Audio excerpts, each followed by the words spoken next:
Hello, and welcome to another teaching by 119 Ministries. Our ministry teaches that the whole Bible is still true and directly relevant in our lives. If you would like to know more on what we believe and teach, please visit us at testeverything.net. We hope that you enjoy studying and testing the following teaching.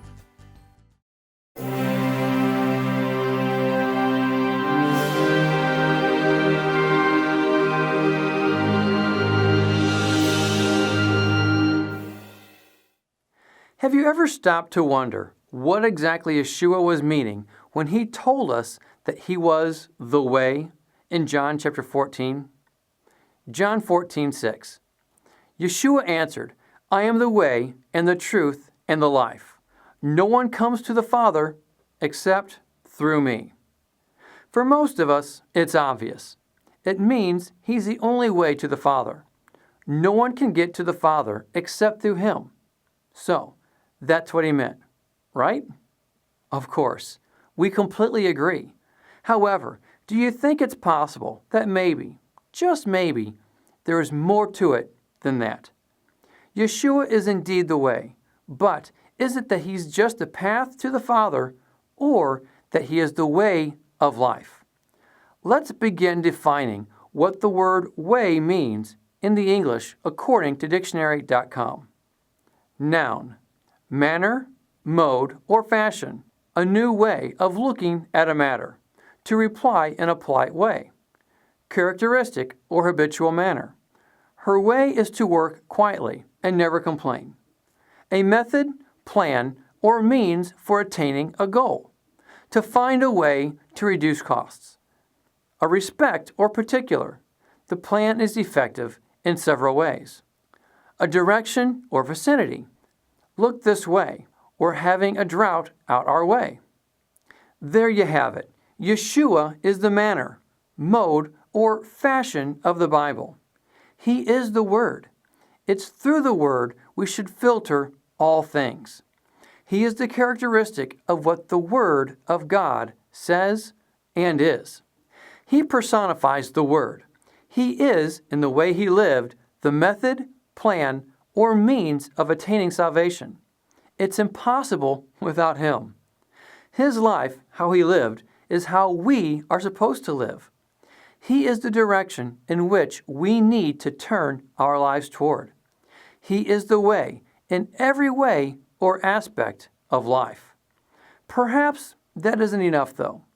Let's look at the Greek word hodos, which is used for the word way in John 14:6.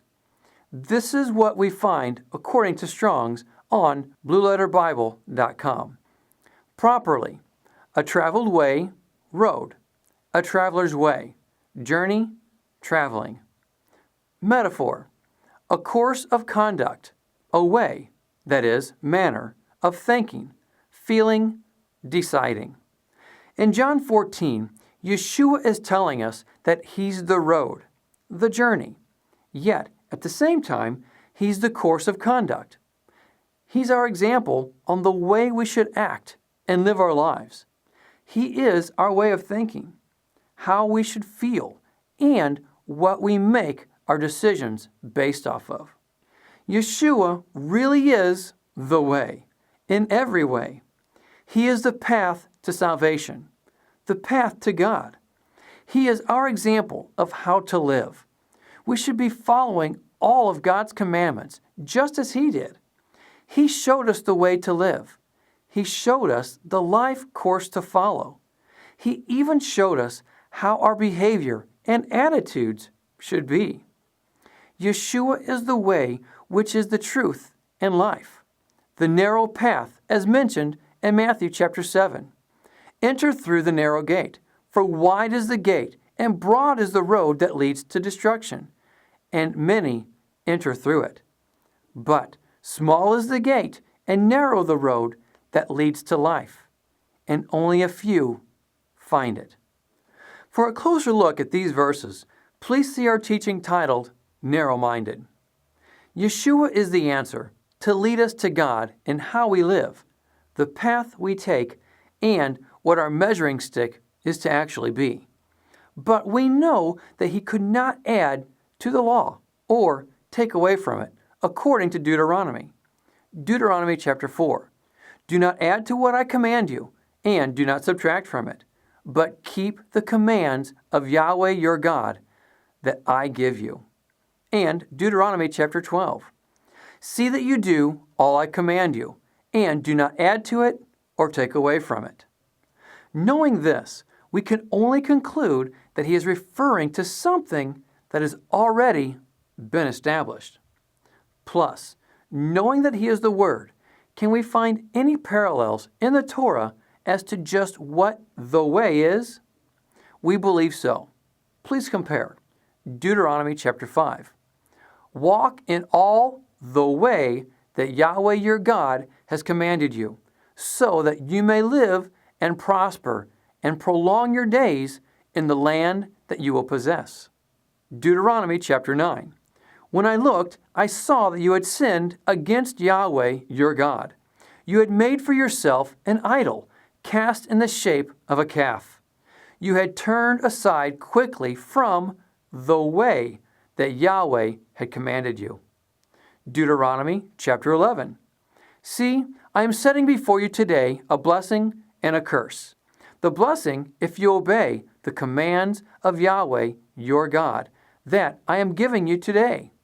The curse, if you disobey the commands of Yahweh your God, and turn from the way that I command you today, by following other gods which you have not known. But if Yeshua is indeed the way, meaning the way that we are to be in, wouldn't that mean there are other ways one could follow or even try to mix with the true way? Yes, indeed there is. Compare. Deuteronomy chapter 12. You must not worship Yahweh your God in their way. Deuteronomy chapter 12:31.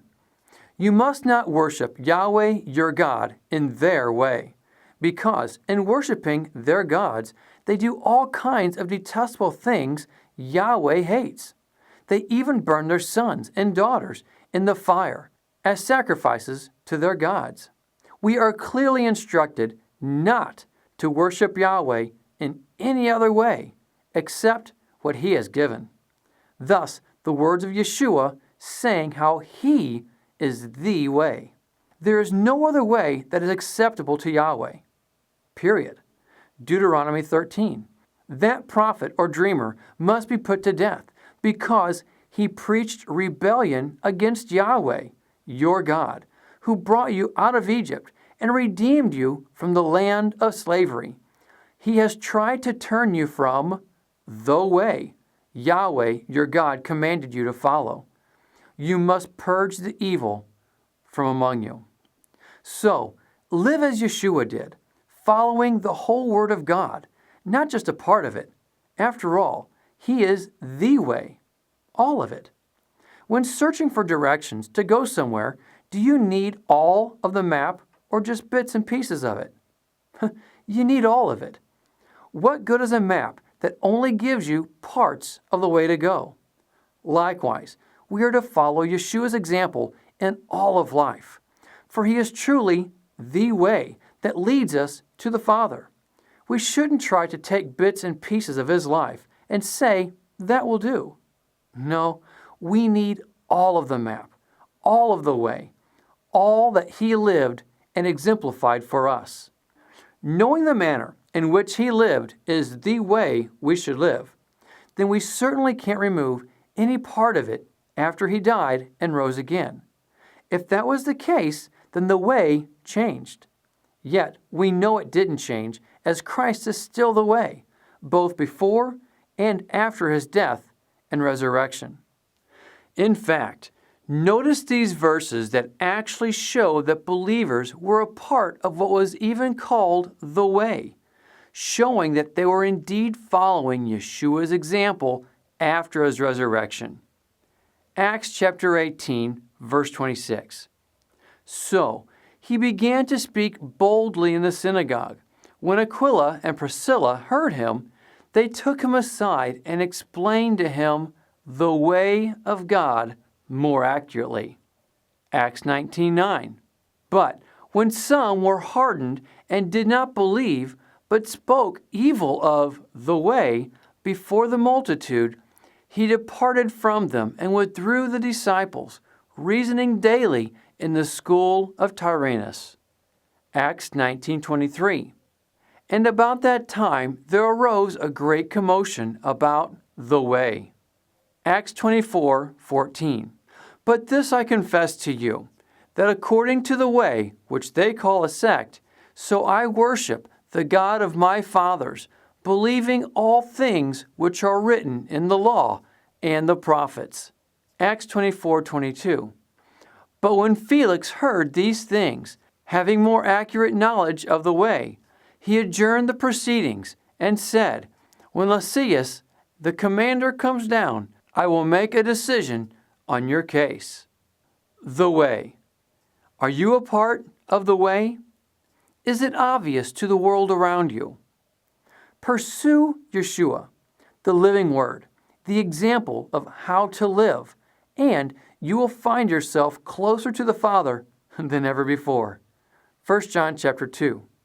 Whoever claims to live in Him, that is Yahweh, must walk as Yeshua did.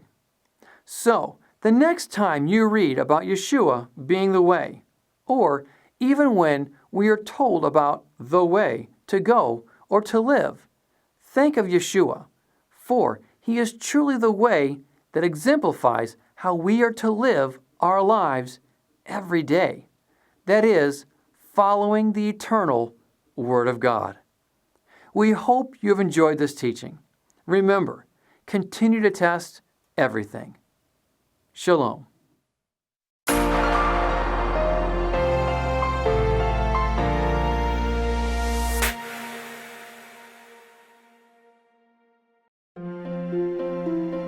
It is because of you, our generous supporters, who make it possible to offer these high-quality teachings completely free of charge. If you feel led to support 119 Ministries so that we can continue this effort, please visit testeverything.net and click on the Support 119 tab. Learn how you can partner with us to take the whole Word of God to the nations. 119 Ministries is now available on Roku, Apple TV, Google TV, Xbox Live, and more. You can now access dozens of free video teachings straight from your home television in the comfort of your home. If you would like to learn more, please visit us at testeverything.net.